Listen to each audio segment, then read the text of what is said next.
Thank you very much.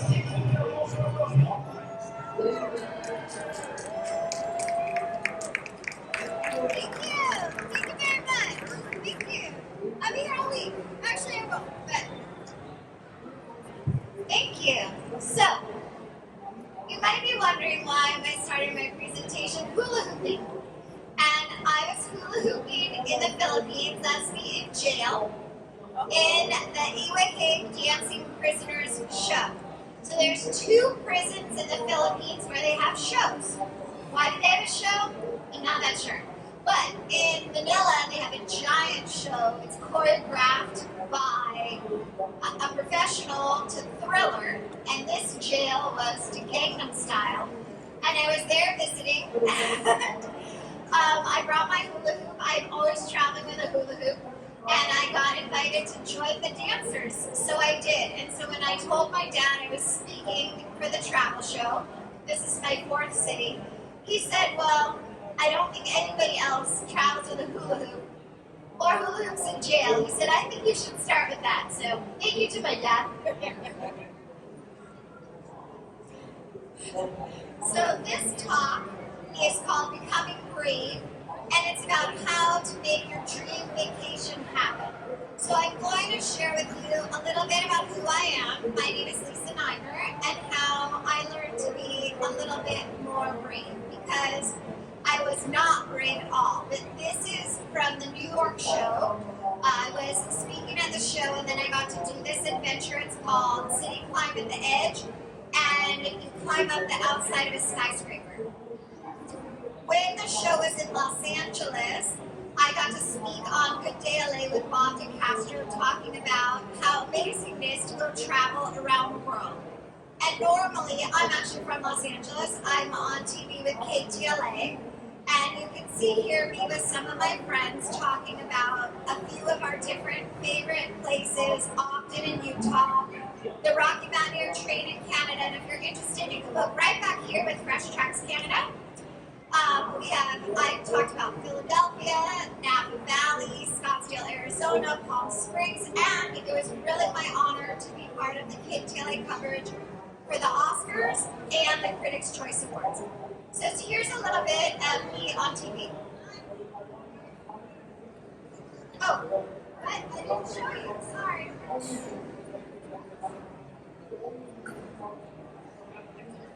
There it comes. Okay, hold on. I have a technical problem. Okay, that's me on TV in LA. Those are my KTLA friends. And here's KTLA video. Maybe? Nope. Too fast.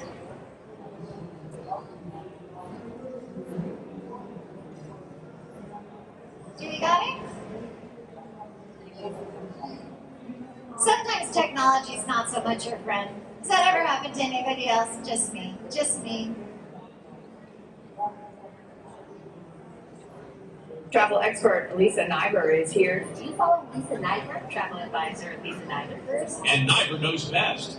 Globetrotter's years of travel experiences led her to create the adventure-based online community. When you say go travel, it's very personal stories. It's people's experiences in a place. And you go to the station and a great big giant celebration before you even get on the train.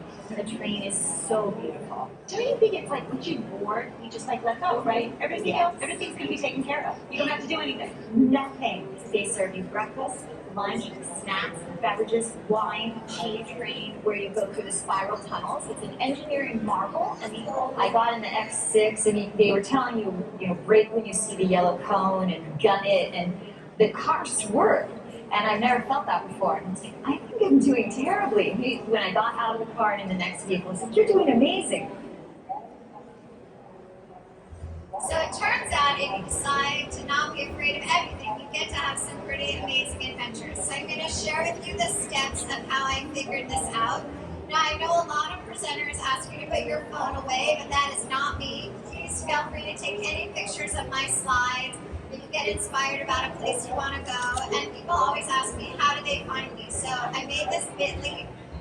this has all of my different information. You can find my podcast, Make Your Own Maps. It's been about 90 days of my podcast, and it's been watched now in 18 countries on 5 continents.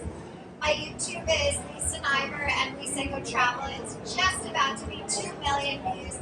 And I have a book coming out this September, so that'll be out from Postal Press and Simon & Schuster, and this has my newsletter, different events, so you can find me on all the social media at Lisa Niver. So you might be asking yourself, how did this get started? Because that's a question I ask myself all the time. How did this happen? So in 1981, my family went on a cruise with Royal Cruise Line in the Mediterranean, and it was amazing to me because all my life I thought that history in school was kind of boring. But then on the cruise, I saw the pyramids in Egypt. I got to put my own note in the Western Wall in Jerusalem. I saw the library at Ephesus in Turkey, and I walked around the Parthenon in Greece. And I realized history is fantastic, and I wanted more of that. I wanted more travel. So what I decided to do was I studied in high school one whole summer. I went 9 weeks. And then my second semester of junior year in college, I lived in Jerusalem. So the travel bug, I was completely bitten. And then I found the most amazing thing, which is scuba diving. I absolutely, positively love to scuba dive, and that changed my whole life. You can see here the picture that looks like I'm in front of a wall of fish. That's all barracudas. And the way barracudas feed, it almost looks like a tornado. They feed in a round column. They swim around. The picture with the shark, that's a story I was doing in Cuba at Gardens of the Queen. And then at the bottom, that's me. I was working with Orbits. We did a web series in Puerto Rico. So eventually I found all of those exciting things, but I had to get there. I was a teacher, and I was teaching science, and you can see that picture with that giant boa constrictor. His name is Julius Squeezer. Yeah, that's not my snake, but my friend brought him, Julius Squeezer. And then we were studying the desert, and we wrote to my same friend Lainey that brought us the snake, and we were writing her some emails, and one of the first graders said, "Do you think that lady could bring a camel?" And I thought to myself, no lady cannot bring a camel to school. That is so ridiculous. But I faithfully wrote the email to Lainey. My first graders are so excited, and Janie wants to know, can you bring a camel? So we had the assembly, and then she says, now we're going outside. And I said, no, we don't go outside in this assembly. And she said, yes. Now we're going outside. So we went outside, and can you imagine? She brought us a camel. So I think the funniest part of the story is I sent a picture to all the parents, and one of the parents messaged me and said, I can't believe you have so much free time that you photoshopped a camel into a picture of my children's science class. And I said, I can't believe that you think I know how to use Photoshop.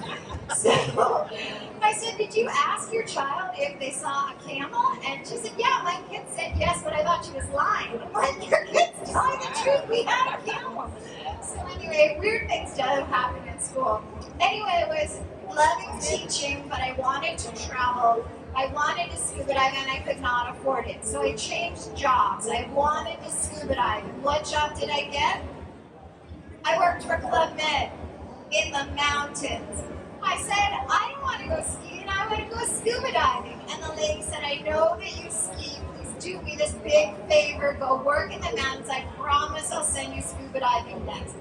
So I went scuba diving. If you've not been to Club Med, all day long we work in service, and at night we're in the show. So the pretty one, that's my sister, and the other one, that's me dressed up as Marge, the nerdy librarian. So if you remember the dating game show, there's usually 3 people, and the bachelor or bachelorette's asking questions. So all the other characters at Club Med were so sexy and so scary, I won every week. Marge, the nerdy librarian, had a slide ruler. She loved Star Trek, and she was the winner of the dating game all the time. So after Club Med, I found out about working on cruise ships. Now for me, working for Princess Cruises was incredible. Because every night you went to sleep and you woke up somewhere new. And we had, when I was working in the Caribbean, so many great scuba diving opportunities. I would trade shifts and I was always off if there was good diving. I went diving every week on one contract, Grand Cayman and Cozumel. One contract I dove every Wednesday in St. Thomas with the same dive instructor. I went diving in Alaska, in Juneau, in Bora Bora. I made it work. I loved cruise ships. And then I went on a backpacking adventure. I did 2 very long trips, 11 months and 18 months. And one day, my backpacking partner bet me that I couldn't carry both backpacks. Now, looking back, this is a sucker's bet, because if you win, you're carrying both backpacks. So, yes, I was strong enough, but I also have to admit I felt kind of stupid because there I was carrying both. But anyway, I got to see a lot of amazing places around the world. I've been in quite a few different stories. Business Insider wrote this about me. I've myself written for a lot of different places. But one of the things that hasn't always been obvious in my stories is part of the story of why I became brave. So my whole life, I've had many accidents, and I was always told that I was very clumsy and not athletic. It turns out I'm not clumsy, there was something wrong with my eyes. So in my 40s, when I was getting divorced, I finally got diagnosed properly and treated, and after that, it was a lot easier to do things because both my eyes worked together. So what happened for me was that I spent a lot of time using the F word. And I know what you're thinking, flexible. That was what you were thinking. That's the F word I really needed in my life, because I just couldn't always do things like other people. And throughout my years of teaching, I had read about Carol Dweck's work about a growth mindset and a fixed mindset. So growing up, I thought that I was pretty much a failure at sports. During my divorce, I thought I was a failure at that too. But it turns out what's really important in our lives is to keep trying. It takes a long time to figure out how to do certain things. One of the things I really liked was I found these permission slips, and especially with travel, sometimes we get in a rut, and after all these years on the COVID coaster where it's been challenging, we've been sick, our friends have been sick, sadly some of our friends and family members are no longer with us. Sometimes it feels scary to get back out there again and try something new. So I love this idea about giving ourselves permission, and always we can take small steps. So I want to start talking to you about what are the things I did, what are the steps I took to be more brave. So I told you that I worked with an eye doctor to fix my eyes, and one of the things that Dr. Bradley said to me was, I needed to take my new skills on the road. And I was like, nope, not too interested. And then he told me it'd be really great if I would try tennis lessons. And I thought, tennis? That will be so frustrating, but I am a very good student. I listened to Dr. Rodney. I tried playing tennis. No, I was not very good, but I did get better. And I did decide to do 50 challenges before I turned 50. And that's the huge part of my book that's coming out. Here are some of the examples of things that I did. I went scuba diving in Cuba. I learned to play the most ancient game in the world in Ireland. It's called curling. And basically, it's the grandmother of all sports because it looks like you kind of have a lacrosse stick, but you can pick up the ball, but you can throw the ball, but you have the stick. It was really, really hard. And they were very nice. They said I did a good job. I'm not so good, I was so great. But it was fun.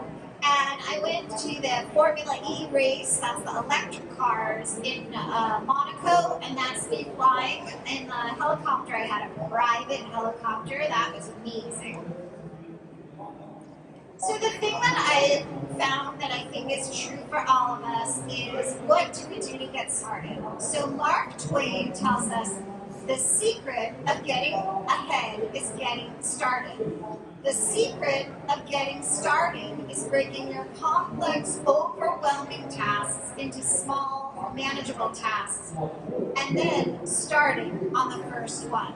So for myself, when I I did my 50 Things project. Basically, I gave myself permission. I didn't have to do it all. Maybe I'd only do one thing.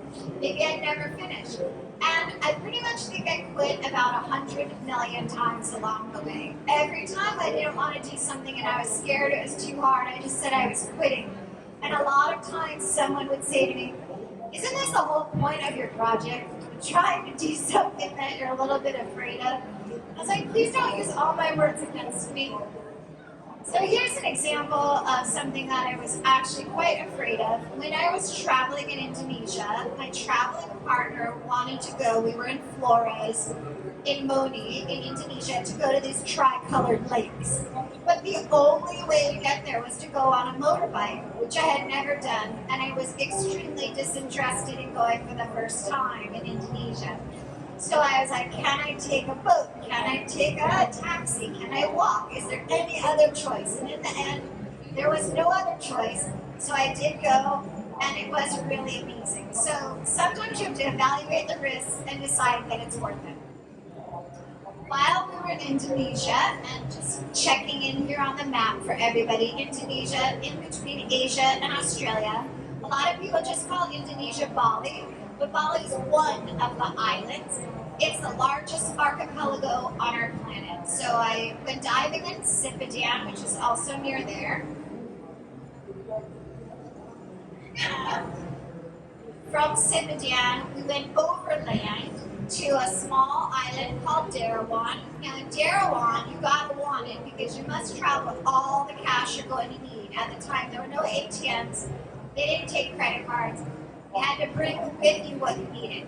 While we were in Derawan, they asked, did I want to go 1 hour by boat to another island called Kakaban. And in Kakaban, you could swim with the stingless jellyfish.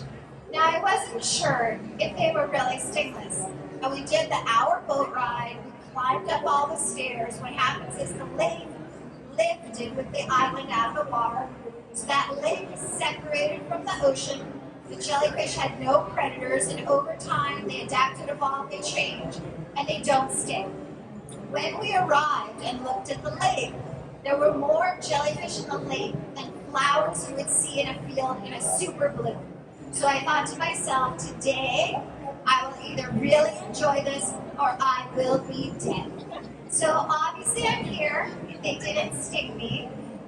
It was really incredible. Imagine swimming in jello. That's what it feels like because they slide along you because there's more of them. Now you cannot wear fins. That's not safe for the jellyfish. So funny part about this story is a few months later I was in Palau. And I love Palau. There's a lot to do in Palau. And they said to me, Lisa, would you like to go to Jellyfish Lake?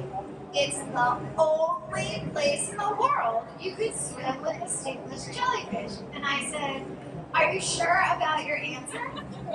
And they said, yes. And I said, I don't think it's the only place in the world you can swim with a stingless jellyfish. And they said, why not? I said, because I've already done it and I've never been here. So it turns out from my research, there's actually 4 different places in the world that you can swim with a stingless jellyfish. However, if this is on your bucket list and you'd like to swim with a stingless jellyfish, you need to check in advance because sometimes the jellyfish are in a larval stage, and sometimes, particularly in Palau, there are concerns about the environment and the ecosystem, and they don't want tourists to be in the lake to preserve it. The thing about Palau is they have incredible scuba diving. I love, if you're a scuba diver, make sure that Blue Corner is on your list. You hook in at Blue Corner and you're on a line and you're like a kite. You're flowing through the water and all of the fish and sharks and everything swims by you. The other incredible thing about Palau is this, the Palau Pledge. So when you arrive, they stamp this pledge in your passport, and it is an agreement between you and the children of Palau. So many of us know how to be good guests when we're visiting someone else's home or their island, but some of us could use an extra reminder. So scuba diving, we always say, leave only bubbles and take only pictures. So this is an example of how one island nation is working hard to make sure that tourism or over-tourism doesn't harmfully impact their home. So I love that about them. Now, if there is someone new or someone in your life that through these years of the COVID coaster has maybe been having some challenges, or like me when you got divorced felt somewhat like a failure, I highly recommend Liz and Molly. You can find Liz and Molly on all the social media, and in fact they have 2 different books. So I put both of these up because I think for myself I had to think a lot when I was scared and I didn't want to try one of my challenges. Would I regret it more if I never tried it, or if I tried it and saw how did it work out? The other thing I love about this wall is that success and failure, I felt like growing up were opposites. You were either a success or a failure, but they're building blocks. We all take small steps. You know, when you see a small child learning to walk and they fall down, we don't tell them they're a failure at walking. We say, oh, what a good job, keep trying. So we need to tell that to ourselves. And that was really important to me for one of my challenges. I told you I had problems with my eyes. I had a lot of accidents. So one of my accidents was biking when I was a teenager. And as part of my 50 challenges, I did actually mount a bike at Lake Tahoe and North Star Resort on the ski slope. And most of the time, I was pretty sure it was a terrible idea. But my friend Marcy invited me, and my friend Marcy said the magic words, which were, I will do it with you. So I highly recommend if you're trying something new, you're thinking about a project and you're a little bit overwhelmed, we always scuba dive with a buddy. I went biking with a buddy. It really made a difference for me. We also tried to convince them that we could use this bike. That was a tricycle. It was for babies. They said no. But we tried. The other thing I like to remind people is all the ways you're already brave. When I started my 50 challenges, I thought a lot about I could use things that I had already done. It was my list. No one had rules. So that was something I thought about. Another thing I thought about is growing up skiing. I went skiing at Park City, Utah. And there's a program there, the National Ability Center. And the National Ability Center works with people with all different kinds of issues. On this day, you see me skiing with Patricia, she's the instructor, and her student Jennifer, who's blind. So I wrote about Jennifer and her skiing for Sierra Club magazine. I've also skied with Matt. He's a wounded warrior. He did his service in Afghanistan and he came home missing both legs. But he can ski in something that's called a mono ski. It's basically like a wheelchair bucket on a single ski with outriggers. So I was very fortunate to ski with Matt and Jennifer, and I also skied with a young woman named Sailor. I wrote about her for the Saturday Evening Post. Sailor has spina bifida. And Sailor is now, I skied her about 4 or 5 years ago. Now she's on the Paralympic team. She's competing for the United States. So for myself, sometimes when I think about my limitations and what I think I can do, I don't think I can do very much. So one day after I skied with all of these incredible athletes from the National Ability Center, I was invited to the Olympic bobsled. There are about 16 tracks around the world, but there's only 2 that civilians are invited to participate in. So I was invited, and it turned out my Lyft driver was also former military, and I was telling him about my adventures. And then I told him I thought maybe I shouldn't really go to the bobsled, it was too scary. He said, you ski with a woman who's blind, and you won't sit behind a professional driver for less than a minute on a tourist attraction? And I was like, well, I guess I'm going now. So here's a little bit about the bobsled. I'm reminding you this one's a little loud.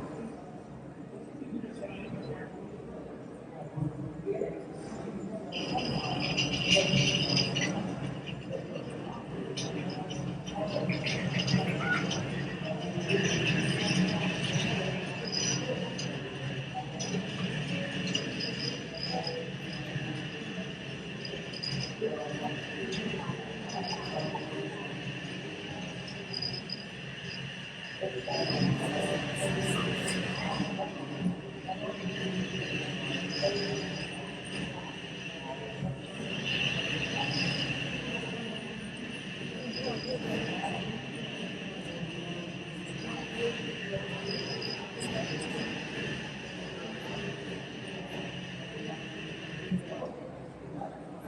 you're a bobsled driver. So I told you before I went I was really, really scared. So here's what happened after. Oh my god, that was amazing. I want to go again. So good. Thank you, Brett. My mom loves you. I live. So that was my driver, Brent, and I told him that if I died that day, my mom would be real upset. So that's why at the end I told him my mom loves him. So I lived. So the bobsled, that was incredible. But the challenge that I learned the most on was my 50th challenge. I went skydiving. And for those of you that have or haven't been skydiving, you probably know when you're a new skydiver, you skydive tandem. I was strapped to somebody else. So when I arrived to do my tandem skydive, it turned out it wasn't a very nice day. There was a lot of clouds. So it ended up, by the end, we were on a 2-hour hold at the skydiving place. And that meant I had 120 minutes to think about my choices. And I did not feel very happy about my choices. So what happened was they were talking to me, trying to help me stay calm. And my skydiving instructor asked me about my challenges, and I said that I had just been in Mexico scuba diving with the bull sharks. Now, bull sharks are rated as the 3rd most dangerous shark in the world. So he looked at me and he said, oh my gosh, I would never, ever get in the ocean with sharks. And I looked at him and I said, wait, let me see if I understand this. They pay you money to throw yourself out of a plane every single day, and you're afraid of sharks? And he said, absolutely. And that was the day I realized that bravery was different than what I thought. My whole life I thought bravery was he was brave and I was wimpy and scared. That bravery was like a light switch. You turn it on or off. But that's not how bravery works. Because he thought I was brave for scuba diving with sharks, and I thought he was brave, but probably both of us, the first time I saw a shark and the first time he jumped out of a plane, were a little bit scared.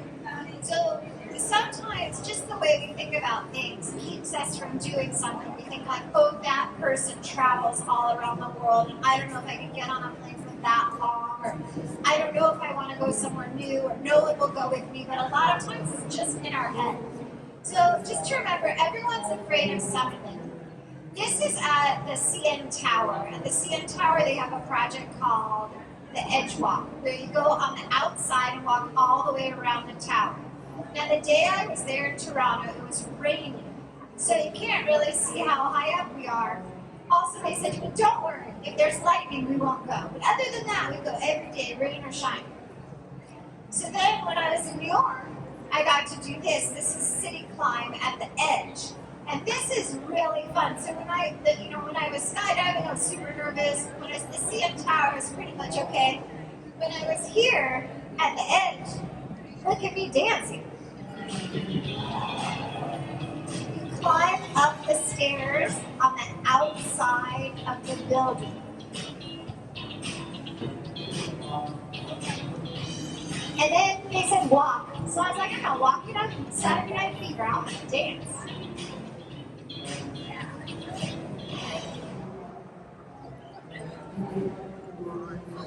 One of the things I tell people that helps when you're afraid or you're trying to do something new is to find something that makes you happy.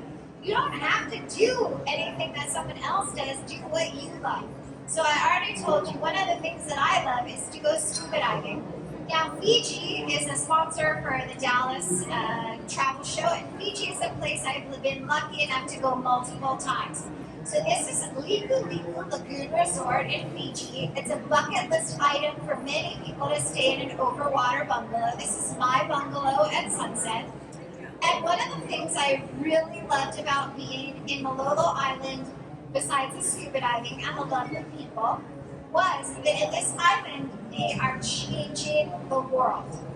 The Fijian crested iguana has been on the brink of extinction, but it is not anymore because of the people of Malolo. and you can learn about their habitat. The tropical dry forest is the most endangered habitat on our planet, and they are planting a goal of 200 trees a month. So you can come and help plant trees. It's a Naka Baka Levu. Thank you for learning about the Aegean crested iguana. Now, you don't have to have an iguana on your head. You don't have to do that part. But if you're there or wherever you do go around the world, you can find a place where you can have an overwater bungalow or whatever luxury or adventure you want, but also help the planet. So when you're in Malolo Island, if you want, you can go out on the night walk and look for the iguanas.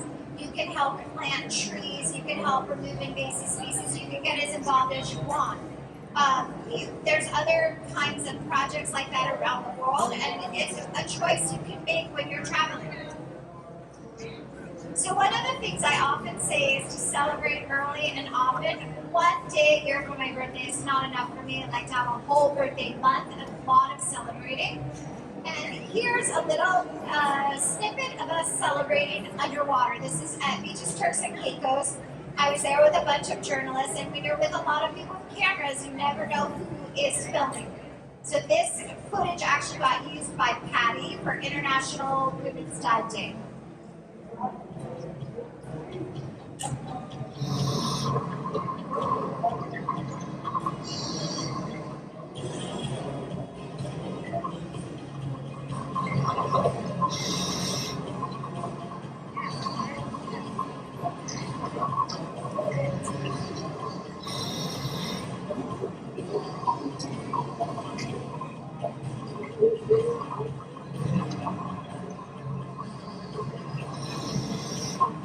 That second guy's my actual buddy. He wasn't that happy.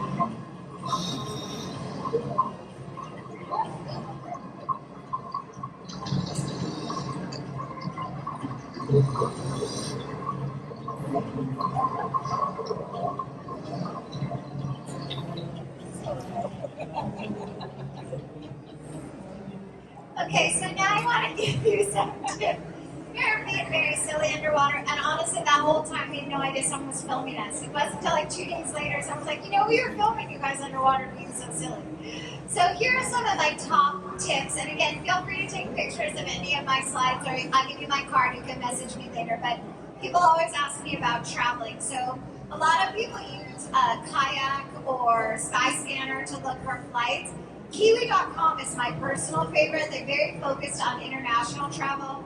I was going to visit a friend in Sardinia, and I was having a really hard time finding a good connection. I went on Kiwi, and I was able to find LA, London, Olbia, which is the airport near where there's quite a few airports in Sardinia. So that was great. Now, my second tip is book your flights one way. It used to be quite a few years ago, 20, 25 years ago, we only booked round trip tickets, they were cheaper. It's not true anymore. In fact, it can be much better to separate your segments. Sometimes I fly to one destination on American and home on Delta, just I want the best flight time. The other reason it's good to book one way is, I told you I love my flight, LA, London, Olbia. I was fine with my flight home, but while I was away, they changed, or right before I left, they changed the flight time, which meant my trip back was invalid. I couldn't make the connection. So their suggestion didn't work for me, and I ended up canceling that flight and booking something else. If I had round trip, I would have lost my outbound, which I really, really liked. So I highly recommend booking one way. My other suggestion is make yourself a VIP. Take the credit card, take the miles, take the free bag. It's very interesting to me. A lot of people are against having another credit card, but the airlines really want you to have the credit card every year. For every other year, you can apply and get sometimes 70 or 90,000 miles.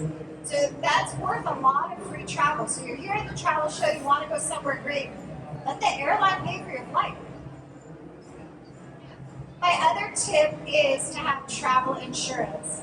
Now, we've been talking more and more in the industry that you should have travel insurance, and certainly the last several years of COVID and people being sick and plans changing has encouraged people to have insurance.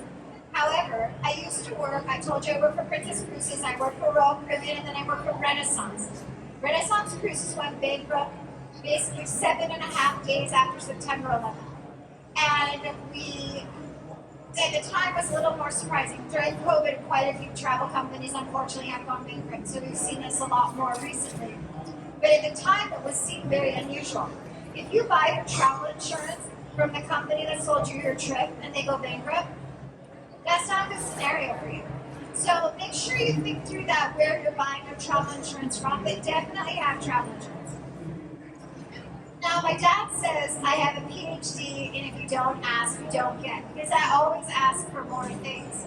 So, in fact, on this trip, I was going to the Solomon Islands, and I was writing a story for Smithsonian Magazine. I was there for the 75th anniversary of the Battle of Guadalcanal. I got to do incredible scuba diving. Just before I left, I had an interview on a TV series called The Jet Set. And while I was there, I said to them, hey, if you ever want me to do a travel story from one of my vacations, let me know. And they said, be careful what you wish for. So my wish came true, and I got to share about the Solomon Islands here. I flew here on Fiji Airways to Fiji, and then 3 hours to get to the Solomon Islands.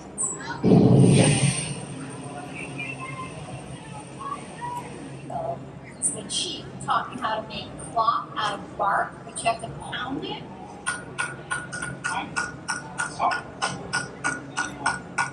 The groom's family will give it to the bride. The diving in Southeast Asia is fantastic because of the battles that happened here.